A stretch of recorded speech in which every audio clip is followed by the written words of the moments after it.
What's up, you listen guru, coming at you again with another video.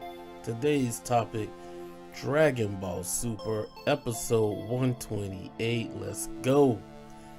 Yo guys, I know I am super late with recording this video, so please forgive me. Been a busy hectic week, but let's get into it, man. I hear a lot of different opinions of this episode. Some people loved it, some people thought it was weak, some people are bashing Vegeta, some people are giving his praise, and let's just get into it, man. Let's just get into it. Vegeta is an alpha, man. Vegeta's alpha. Vegeta proves himself to be the MVP once again, no question. I know all of a sudden these new 17 fans coming along thinking 17. No, he didn't. He did not eclipse Vegeta. Vegeta put in too much work. He did what he had to do in order to snatch the MVP away from 17, which he didn't rightfully deserve in the first place. So look out for my next video when it's about Vegeta being the true and only MVP of the tournament.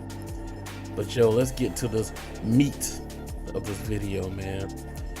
Your boy Vegeta took an epic beat down, and he got brutalized, he got mugged, everything, man. The man got his eye cracked open, man. He eye swole shut.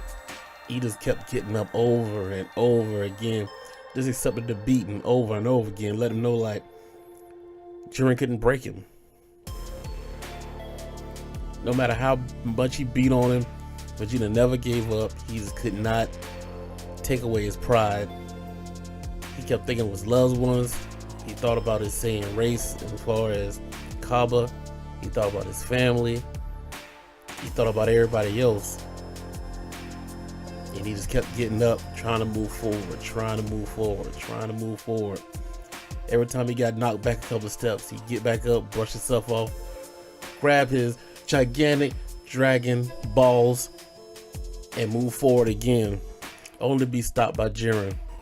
So it got to the point where Jiren realized, I'm going to kill this man. You know, he's not going to give up. I see this now. The only way to beat this man, I can't break his pride. I'm breaking his body up. I gotta drop him. I gotta put him out of misery, man. So it was kind of like a mercy, being merciful, but at the same time being I gotta say brutal, because he did put a thrashing on Vegeta. And even he said, man, hey, I gotta acknowledge your pride, man. I just beat the hell out of you and you did not give up. You didn't back down. Hey, he got Jiren's respect, man. And Jiren went ahead and put the Great Prince down. And it's an epic moment. You know, a lot of people always try to bash on Vegeta. Oh, he cried, he did this. But Vegeta, anytime you see tears come out his eye, it is a meaningful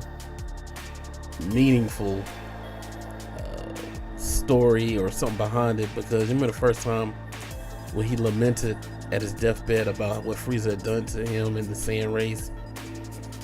That's one of the deepest episodes of Dragon Ball ever. And then when he fell back and he realized that everything he promised and everything he loved was in jeopardy now because he fell.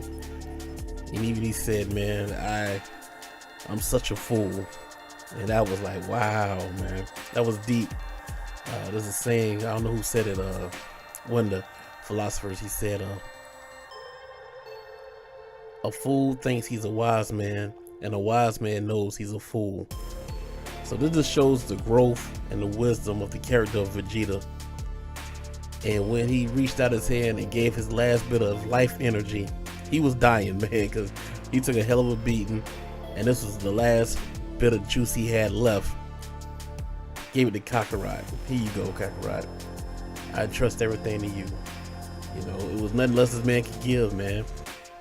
And if he'd have left alone, Vegeta probably would have died. But you know, of course, he got ringed out and he was able to receive a sensu beam. And but he was out. He was done.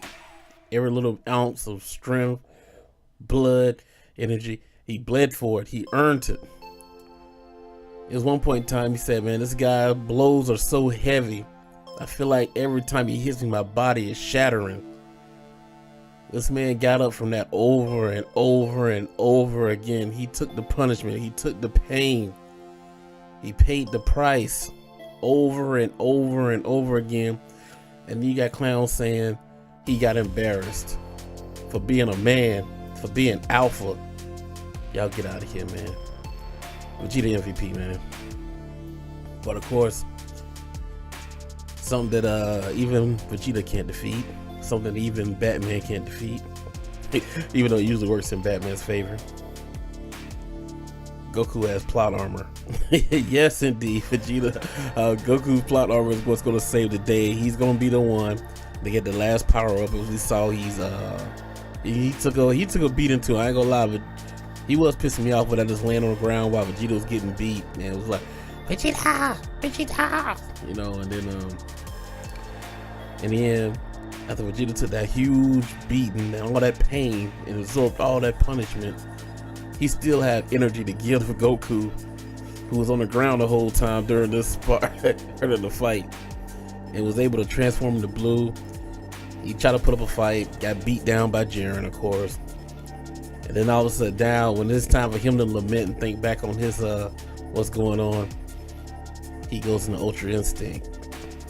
And now he's gonna rival Jiren, which is cool. You know, it's he's the star of the show. He's the main character, so we know he's gonna get his come up. So ain't nothing new, but we can't forget the sacrifice that Vegeta made in order for him to get that far. At least I'm not giving him credit for the Ultra Instinct, of course, but for him to get back on his feet and was able to get back in the fight, we gotta get that to Vegeta. And shout out to 17 too, man. 17 did do his thing, man. Can't deny his contribution, you know. But second place ain't bad. And yeah, so we're gonna see what Goku gonna do with this Ultra Instinct, and I guess probably episode 130 is when he actually gonna go into the mastered form of Ultra Instinct. So yeah, it looks pretty good look, man. So we gonna see what your boy can do. Son Goku. Oh, and one thing I thought about, man. Y'all know the flashbacks on the characters were calling out to Goku. He never thought of his family. He didn't think about Chi-Chi. He didn't think about Goten. He even had Frieza up there. And that was kind of weird to me. Even though Gohan, he said his dad's name, but of course he's there at the actual tournament.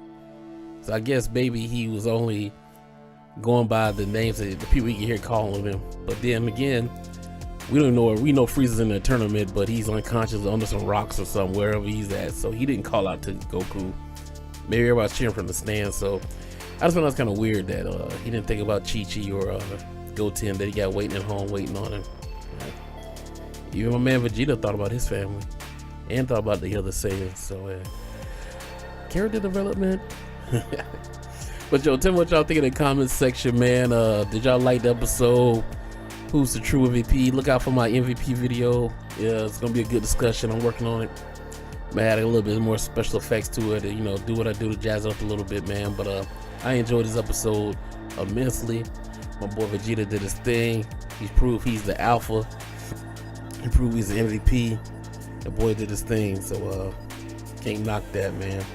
But yeah, thanks for stopping by the Geek and Salt channel. As always, this is Guru, and I will catch you later. Peace.